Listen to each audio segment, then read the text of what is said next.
హైదరాబాద్ లోనే the best gastroenterology hospital Ananya hospital Kukatpally. Appointment కై call చేయండి.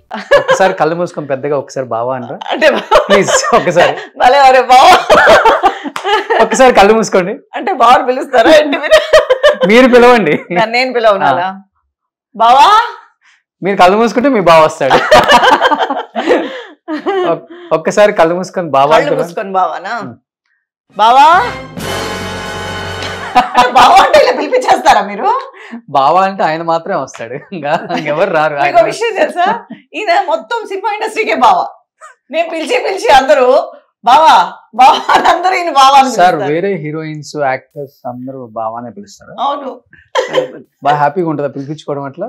నేను హ్యాపీ, వాళ్ళు పిలుస్తుంటారు అందరూ బావా బావా, అందరూ యూనివర్సల్ బావా అయిపోయారు ఆయన.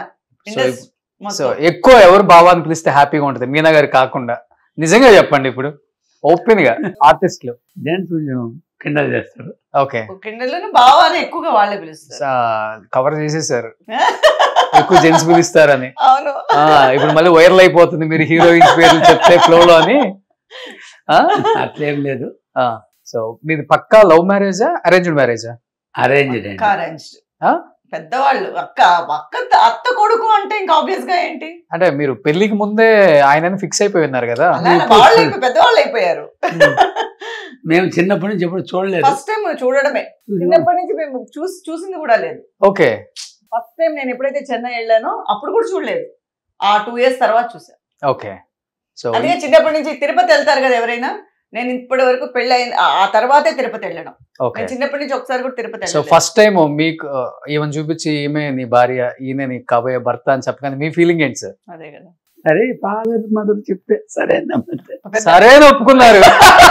అదే ఎవరికి పెద్ద కోరికలు అసలు ఏం లేదనమాట. మాకు కూడా మా వాళ్ళు చెప్పారు కాబట్టి ఓకే. ఆమె నా ప్రాణం, ఆయన మించిన అసలుకి వీరుడు శూరుడు లేదని పొగిడారు ఇంతకు ముందు ఇంటర్వ్యూలో. బాండింగ్ అనేది ఎవరికి ఐడియా లేదు. నేను చిన్నప్పటి నుంచి చూడలేదు, మా మామ కూతురుని నేను చూడలేదు ఇప్పుడు, నాకు తెలియదు. ఓకే, ఇంకా వేరే వాళ్ళని ఎవరిని చూసుకున్నారా? ఫస్ట్ ఒకళ్ళే మామ. సో మా నాన్నగారికి 5 అక్కలే. ఓకే, సో మేము ఆయనకి ఒక్కరే మామ. సార్ మీకు చాలా కళలు ఉంటాయి కదా, అబ్బాయిలకి ఎక్కువ ఉంటాయి. ఒక అమ్మాయిని చూడాలి, లవ్ చేయాలి, ఒకరినొకరు అర్థం చేసుకోవాలి, పెళ్లి చేసుకోవాలి. నిజంగా చెప్పండి, మీకేం లేవా బిఫోర్ పెళ్లికి ముందు? అంతేం లేదు. ఇంత అందంగా ఉన్నారు. అంతే, నేను మీలా ప్రేక్షకులుగా చూసిన ఎప్పుడు ఇలా అడిగింది చూడండి, అడగలేదు, ఎవరు నోట్లోంచి బయటికి తెప్పించలేదు ఏ వర్డ్స్. ఒక్కరు కూడా ప్రపోజ్ చేయలేదా మీకు? ఏం చేయలేదు. అబద్ధాలు నేను నమ్మా. చేశారు కదా, కొన్ని ఉన్నాయి లవ్ స్టోరీ లైన్కి. చెప్పారా మీకు ఎప్పుడన్నా? బయట వాళ్ళు చెప్పారు. బయట వాళ్ళు చెప్పారా? ఆయన కూడా ఆయన చెప్పలేదు, బయట వాళ్ళు చెప్పారు. ఇన్ని ఇయర్స్ హ్యాపీగా ఉన్నారు, ఇప్పుడు ఎందుకు లేదు మా ఇంటర్వ్యూ వల్ల మీ ఇద్దరి మధ్య? లేదు, అలా తిరుపతిలో అప్పుడప్పుడు అలా కొన్ని రోడ్స్ లో వెళ్తున్నప్పుడు కొంచెం ఏమో నేను డౌట్ పడతాను. సరే ఏదన్నా ఇంటి దగ్గర స్లో చేస్తుంటారా కారు? ఆయన చాలా తెలివేది, ఆయన నేను ఉన్నప్పుడు ఎందుకు స్లో చేస్తాను. ఆయన సేఫ్ జోన్ లోనే ఉంటారు ఎప్పుడు. అంతేనా? సో నిజంగా అంటే మీ లైఫ్ లో మీరు ఒక మాట అన్నారు, నా హస్బెండ్ నా అదృష్టం అని చెప్పేసి. ఎందుకంటే పెళ్ళైన తర్వాత అంటే బ్రాహ్మణ్ ఫ్యామిలీలో చాలా రిస్ట్రిక్షన్స్ ఉంటాయి, అండ్ ఫుల్ గా కవర్ చేసుకోవాలి బట్టలతో, చేయరు అసలు ఇవన్నీ. అలాంటిది సినిమా అనేది యాక్సెప్ట్ చేయరు. పెళ్ళైన తర్వాత ఇన్ని ఇయర్స్ ఆయన సపోర్ట్ చేయటం, ఆయన వెనకుండి మీకు బ్యాక్ బోన్ లో నిలబడటం నిజంగా ఎందుకు అనిపించింది సార్? అంటే పెళ్ళైన తర్వాత ఆపకూడదు, తనకి ఇంట్రెస్ట్ ఉన్న వాళ్ళ అభిరుచి మనం ఎవరైనా ఆపేదానికి. పెళ్లి చేసుకున్నాక వాళ్ళ ఏదో ఇప్పుడు ఎంతో మంది వెతుక్కొని వెళ్తారు, మాకు వెతుక్కోకనే అదృష్టం కలిసి వచ్చింది. వాళ్ళ అభివృద్ధి మనం ఎవరు నిలిపేది? ఓకే, మనకేమి రైట్స్ ఉంది? ఓకే, వాళ్ళ ఫీల్డ్లో వాళ్ళు పోవచ్చు. మా బాబు ఉన్నాడు, ఎన్ని మాటలు పిలిచినా వాడు రాలేదు సినిమా దీనికి, ఎప్పుడు రాలేదు. మేము అట్లా ఒకసారి 2 మాటలు పిలిచి మనకు పిలవలేదు. మొన్న వచ్చాడు ఫంక్షన్ కి, అంతే, అవార్డు ఫంక్షన్ కి. ఫస్ట్ టైం ఇప్పుడు బెస్ట్ మదర్ అవార్డు తీసుకున్నా లాస్ట్ వీక్. ఓకే, తమిళ్లో. కాకపోతే మా సిస్టర్ మా కొడుకును కూడా యాక్ట్ చేయించింది చిన్నప్పుడు. ఈ సినిమా అదేదో ఒక సినిమాలో పొన్నువీటి కారణం అని చెప్పి తమిళ సినిమాలో వాసు గారి డైరెక్షన్ లో చిన్న పిల్లగాడు. మా సిస్టర్ ప్రోద్బలంతో వాళ్ళు పిలుచుకుపోయారు. అంతేగాని మళ్ళా మా వాడు పక్క వెళ్ళలేదు.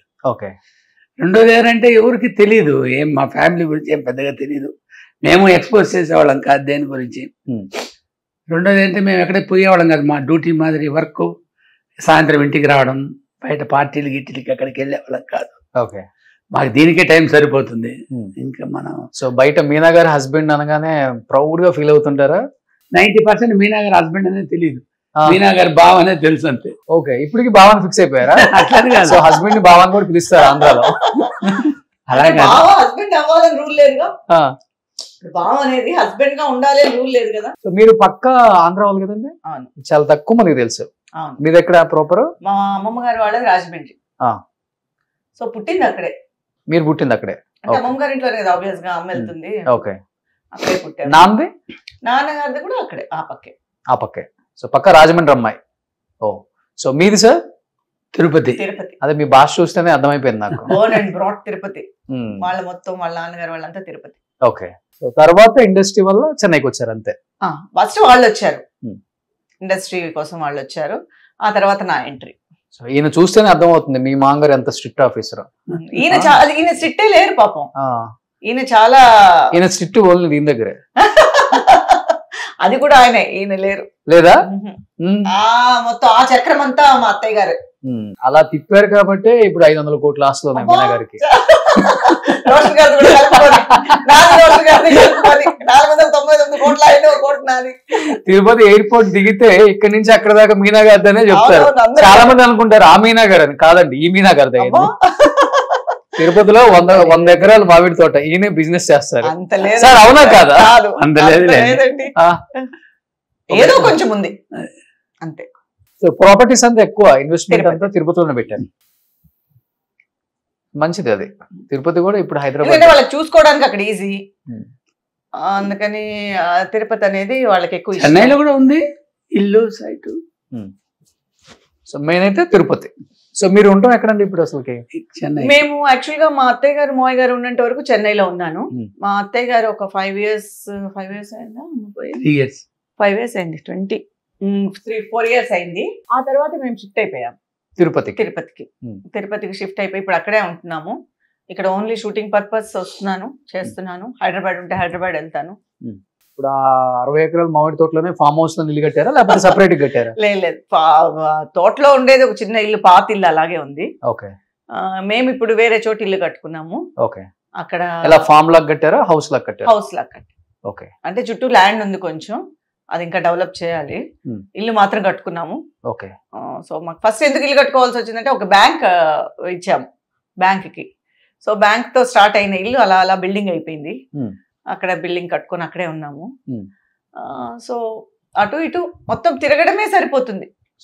తిరుపతి దగ్గరే కాబట్టి మీకు 100 kilometers కాబట్టి అటు ఖాళీగా ఉన్నప్పుడంతా హైదరాబాద్, అమ్మ అక్కడ ఉంటారు కాబట్టి అక్కడ మెయిన్ అమ్మ కన్నా కూడా అమ్మ కావాలంటే నా దగ్గరికి వస్తూ ఉంటారు. ప్రాజెక్ట్ ఉంటే హైదరాబాద్ వెళ్తా. ఓకే, సో ఇప్పుడు మీరంతా బిజినెస్ చూసుకుంటారా సార్? బిజినెస్ ఎక్కువ ఏం బిజినెస్? మ్యాంగో. అంతా ఇప్పుడు తిరుపతి అంటేనే ఎర్రచందనం అంటారు వాళ్ళు, దానికి ఫేమస్. Part 3 mango famous. అట్లేం లేదు, ఆ ఎర్రచందనం మనకు సంబంధం లేదు. ఓకే, మొత్తం మ్యాంగో బిజినెస్, ఇంపోర్ట్ ఎక్స్పోర్ట్ అంతా. ఎక్స్పోర్ట్ ఏం లేదు, అక్కడే లోకల్లోనే ఇచ్చేస్తాం. లోకల్లో అంటే ఎక్స్పోర్ట్ చేయాలంటే దానికి చాలా ఉంది, దానికోసమే మొత్తం. కానీ పెద్ద తోట కదా సార్, అంత పంట వస్తుంది కదా, మరి అట్లా లోకల్లో? లోకల్ కాదులేండి, హెరిటేజ్ వాళ్ళు వీళ్ళు తీసుకెళ్ళిపోతారు. ఓకే, సో ఓన్లీ మ్యాంగో తోటలో, ఇంకా వేరే తోటలో కూడా ఏమైనా పెట్టారు? కొబ్బరి ఉంది, బట్ ఎక్కువ మ్యాంగో. ఓకే, ఫామ్ చేస్తుంటారండి మీరు సరదాగా? చేయాలంటే అది చెయ్యరు. చెయ్యాలి, చేసుకుంటే చెయ్యరు అంటే టైం. ఓకే, కానీ ఆయన చేసే వ్యక్తిలా కనిపిస్తున్నారండి. ఆయన చేసే వ్యక్తిలా కనిపిస్తున్నారు మీకు. ఆయన చేయిస్తారు, ఆయన ఒక సూది కూడా అలా పక్కన తీసి పెట్టరు, ఆయన మొత్తం చేయిస్తారు, తెలిసిన. ఓకే, ఇద్దరులో ఎవరు ఎక్కువ అండర్స్టాండింగ్? అంటే ఓకే, ఒకరు కోపడ్డా గానీ తగ్గేది? ఎక్స్పెక్టేషన్స్ నాదే ఉంటుంది. ఎలా సార్, అంతేనా? అసలు మా మదర్ మీరంతా వినమ్రంగా అసలు హ్యాపీ కూర్చోండి.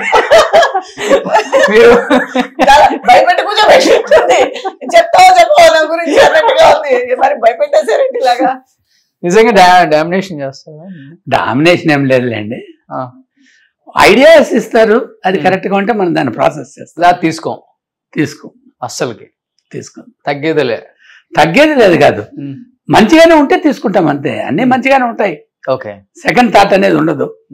ఫస్ట్ థాట్ కరెక్ట్ గా ఉండేటప్పుడు దాన్ని మన సెకండ్ థాట్ కిందకి వెళ్ళాలా. ఓకే, సో మీకు మేనేజర్ కూడా అక్కర్లేదు, మొత్తం ఆయనే చూసుకునేవాళ్ళు. డబ్బులు వచ్చేది మావయ్య గారు, ఈయన.